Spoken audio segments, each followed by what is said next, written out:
Gather round, people. And we will tell you the story of the legend of the boiler in the HoloLens. Once upon a time, there was a company called Praeses. They made products that solved problems for people. One of those problems was how to make sure that boilers were inspected and operating safely. Hey everyone, I'm Jacques, and I'm the Director of Regulatory Software for a company called Praeses. So, what's a boiler? This is a boiler. Oh, okay. I'm Jenna. I'm a HoloLens dev at Ayzenberg, and I guess what I meant to say this is build. Why do I care about boilers right now?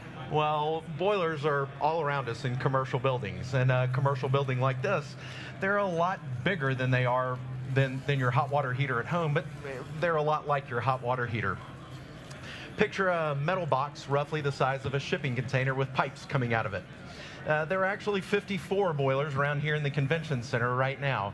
And boilers are really useful. In addition to providing hot water, they help us to regulate the temperature of our rooms by using pressurized steam. But boilers can be dangerous. True story. April 3rd, 2017.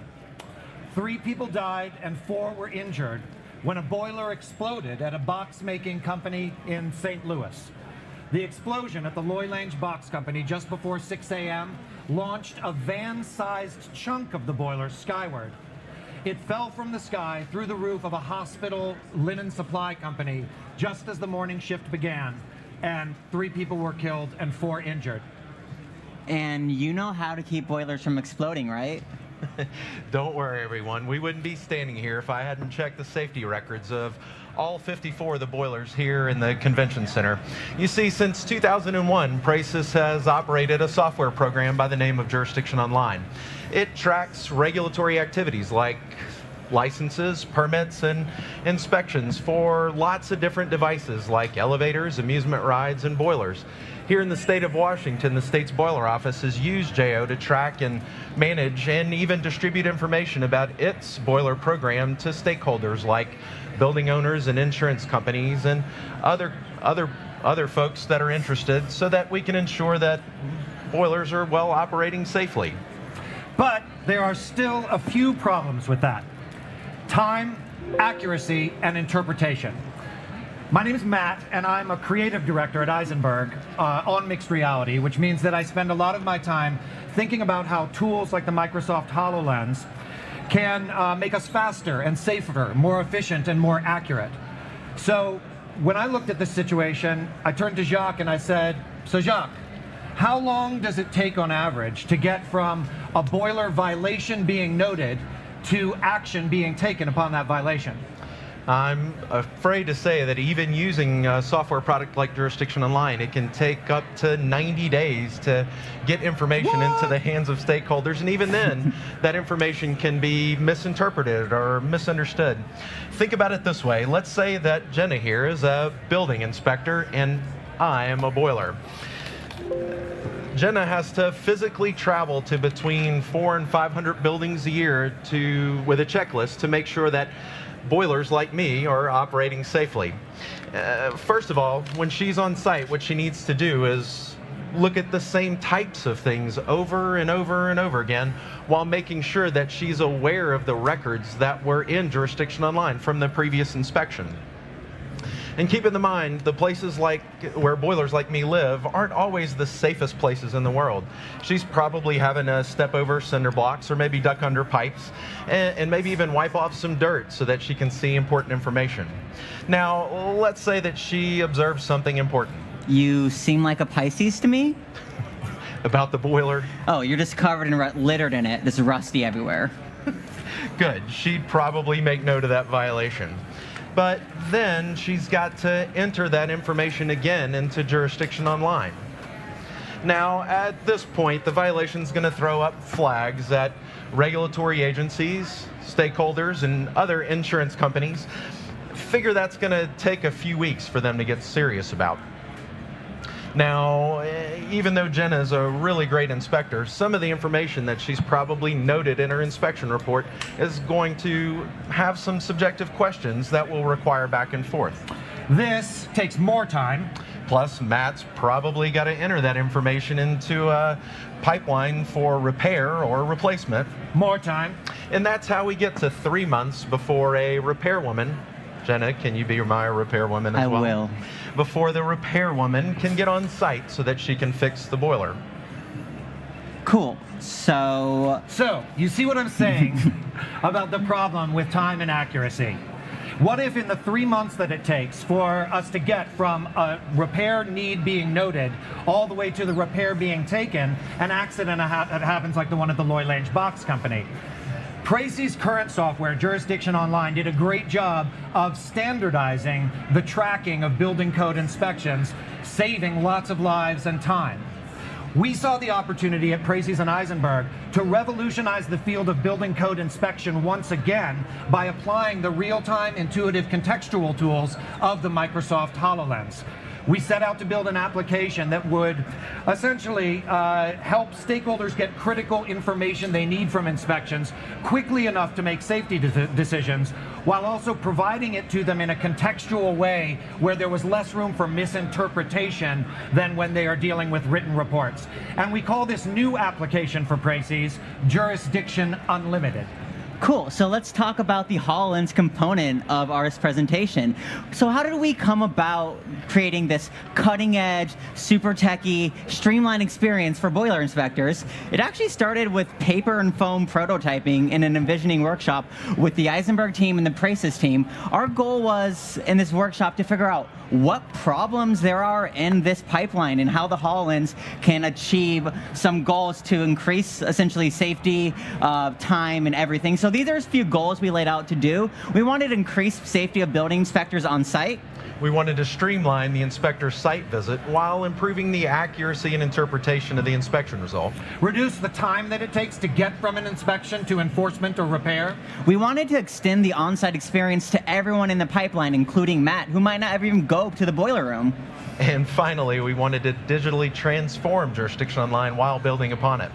So, having set the stage for the boiler and the HoloLens, today we've brought some video showcasing spectator view of the application at work, a vertical slice of it, and how Praeses and Ayzenberg set out to address these challenges.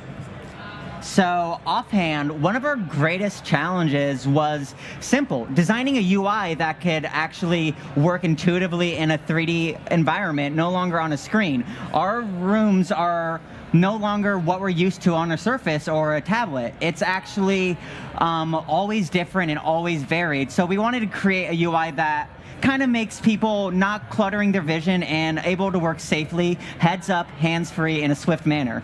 But our inspectors are used to dealing with keyboards and mouse clicks to interact with buttons and boxes.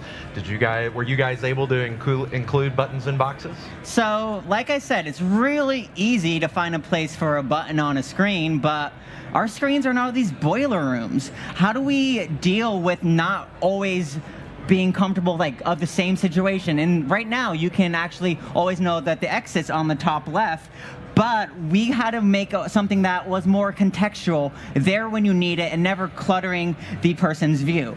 This is one of my favorite features of our application. We're about to see our radial menu.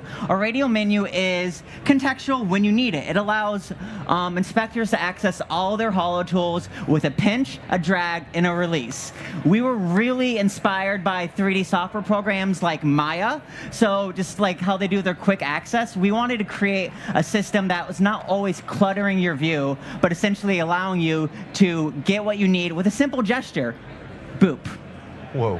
Yeah, so what we're looking at right now actually is my second favorite feature of our app. We have avatar tracking with spatial context, and Matt will explain a little bit more about this. We call this the mini-map feature, and it tracks through your movement in physical space with you. And basically, it is a real-time representation of the boiler's environment with a real-time avatar for the inspector in it. So this avatar in red is Jenna, the inspector's avatar. You look really fetching in red, I might add. And any markers that have been placed on this visit or future visits or previous visits indicate and can be referenced to pull up contextual information in digital form that has been literally pinned to the physical boiler. So we are indeed like a lot of ways to generate this mini-map feature of our app. I don't know how many of you lovely people use the Holo Toolkit. We love it. So our first stop was we use out-of-the-box spatial mapping, and then we use spatial understanding, and then we even tried a third-party device, the structure scanner, but ultimately because of visibility and a lot of performance, you guys know about working on the HoloLens, we fell back on the simple shaded spatial mapping at 1,200 triangles per cubic meter, but we wanted to make our boiler kind of pop as the hero, so we gave it a little more of a high fidelity approach with an actual model, and we wanted to create the idea of like a hierarchy of importance. So right now we're dealing on to data. So to check the pressure gauge, Jenna can watch a video that's going to show that the pressure gauge reading left by a previous inspector is 122. If the boiler is still operating safely, the reading will still be at 122. So Jenna can see what she needs to see with her own eyes while looking at the data that was recorded in Jurisdiction Unlimited through a previous inspection. Now, Jenna's new reading is the same as the previous inspectors, so she's confident that the boiler is still operating safely. Now, she can enter that information either using a number pad or she can simply dictate. Let's see if we can see that here. Anyways, there we it's go. coming. Wait for it, wait for it. So one major issue we found with dictation is Wi-Fi enableability. So we wanted to create multiple ways for inspectors to input this data.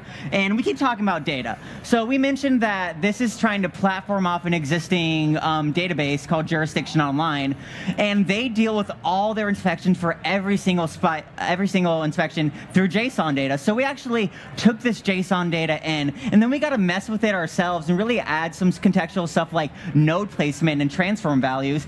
And essentially, it's the idea of us taking in what they already have, then us spitting back out a JSON to fit back into their already 2D experience.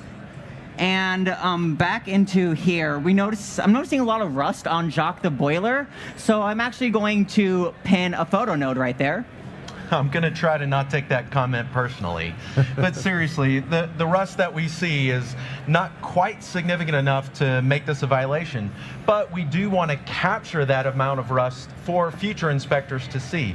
So we're going to embed this photo into the program, and we'll be able to use that in future visits in case it becomes more severe. So you're not going to blow up now, right, boiler? That's right, Inspector. All of our features, by the way, are designed to scale off of the inspector's current experience with Jurisdiction Online, both their experience and their workflow.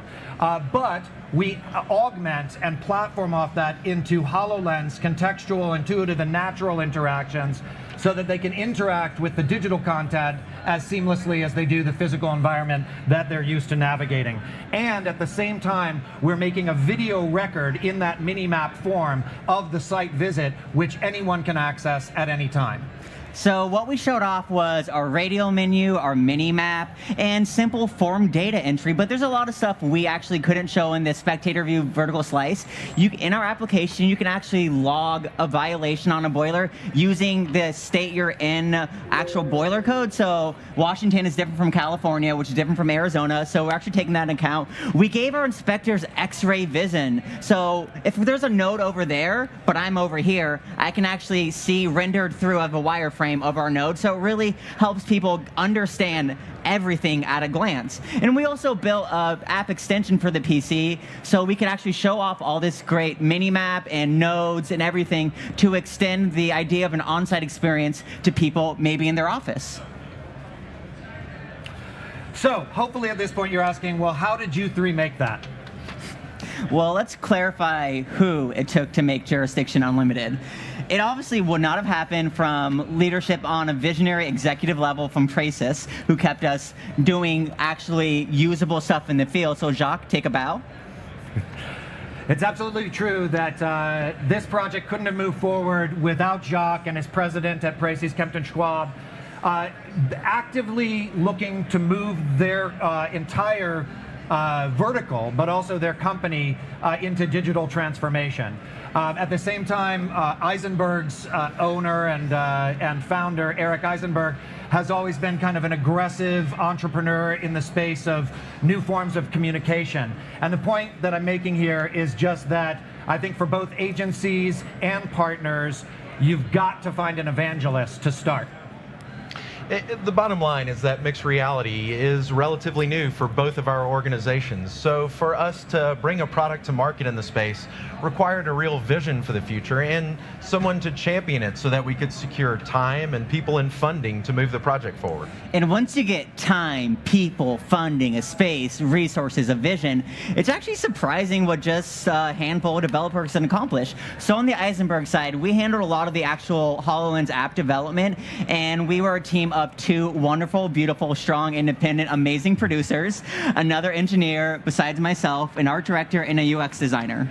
And on the Praeses side, we were led by a traditional software engineer, one of our senior developers, our front-end architect, and our VP of technology. This helped us in making the app as realistically and field ready as possible. So in total, that's like 16 people. That was like 16 people we just saw up on the screen. And for us, for like making a whole new extension to an existing pipeline that's used nationwide as one of the top boiler inspection things ever, that's kind of small. One of our key considerations was how to extend rather than rebuild or replace Jurisdiction Online, which is the product that Praeses has really built this business upon. A real plus is that we are now, and we have been for many years, a Microsoft Gold partner. And this is really important because our product is built upon Microsoft technologies, and Microsoft has been aware of companies like ours' need to transform seamlessly forward. Once we finished the envisioning workshop, we immediately put our developers and engineers in Shreveport in touch with the developers and engineers in Pasadena at Ayzenberg, in touch with each other so that we could figure out literally how the data in the HoloLens could transition into Jurisdiction Online. And that was like a really interesting part for us because we're trying to create this future-forward, techie, holographic app, but also have it kind of work off of a backbone of a pre-existing purely web format. How do we like not shackle ourselves to this existing platform, but still embrace the future? So this actually went through, it took us to go through like a deep dive with Praeses to figure out what we can do and what we have to keep. So essentially, we talked about JSON, as we mentioned. We talked about field entry. We talked about everything that needs to be done the same way so inspectors understand their process, but also how the HoloLens can like complement an inspection with like spatial data and multimedia attachments. From the very first envisioning workshop, we established communication lines horizontally between leadership, developers, creatives, and others on the Praeses and Ayzenberg side, and this was really critical to our success. As a group, we came up with lots of different HoloLens solutions together, and then we worked with each independent group to figure out which one of those were doable. One of our most important steps from there was to go out in the field as a group together with a real inspector, listening and observing to see how he would interact with data and the solution. It helped us to create something as realistically and familiar as possible. Okay, a little bit of Q&A. Who is the most famous animated, balding, donut-loving building inspector on cable? Okay. Yeah, that's Too right. many clues. He loves to drink his Duff beer, and he uses phrases like "dope." So for the diehard Simpsons fans out there, you'll probably recognize that Homer Simpson is a building inspector at a nuclear power plant. And in point of fact, he's a great target consumer of Jurisdiction Unlimited. That's right. Our building inspectors, much like Homer, are about age 58. They're typically male, and of course, much like Homer, they are lovable.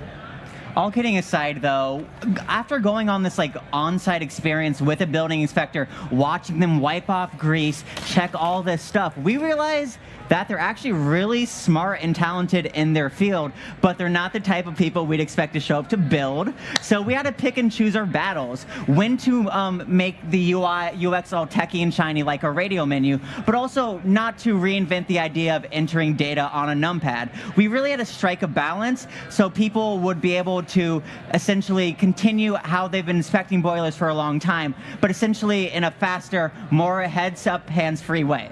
So Microsoft was invaluable as a resource to help us move the project forward. Ayzenberg was already a member of the HoloLens Agency Readiness Program. And in that program, they not only gained valuable technical experience, they really learned about the psychology of how best to interact with holograms. For example, they learned that people really experience holograms best when they're in familiar forms. So we modeled our front end to be reminiscent of a ruggedized keyboard, which is what you're going to see in the app. This experience, along with rapid prototyping and iteration and also constant user testing with inspectors in the field, allowed us to establish a basic set of rules for design and interaction that have stood us in good stead with our very own Homer Simpsons. So now that the app is pretty much done and going on past whatever. Yeah. Anyways, do I still have a job is what I'm trying to ask. What are Praeses and Ayzenberg doing now that this app is where it's at? You know, we're evolving our relationship, and we'd love to talk to some of you guys about, you know, the relationships that you have as developers with partners like Praeses. It's, you know, what we're doing right now is we're working to train traditional software engineers at Praeses to work on their own HoloLenses as a transition point from the 3D work that we did at our shop. And on our end, we're using the application to onboard our insurance company partners so that we can do field trials. Together, our main focus has always been better decisions. Made faster. That truly increase and improve safety. So thanks for coming, everybody. And that is the tale of the boiler and the HoloLens. I hope you enjoyed it. Thank you very much, everybody.